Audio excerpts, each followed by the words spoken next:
படைத்தவன் மேல் பழியும் இல்லை, பசித்தவன் மேல் பாவம் இல்லை. கிடைத்தவர்கள் பிரித்து கொண்டார், உழைத்தவர்கள் தெருவில் நின்றார்.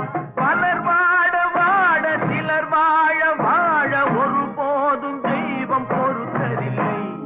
கொடுத்ததெல்லாம் கொடுத்தான், அவன் யாருக்காக கொடுத்தான்? ஒருத்தருக்கா கொடுத்தான், இல்லை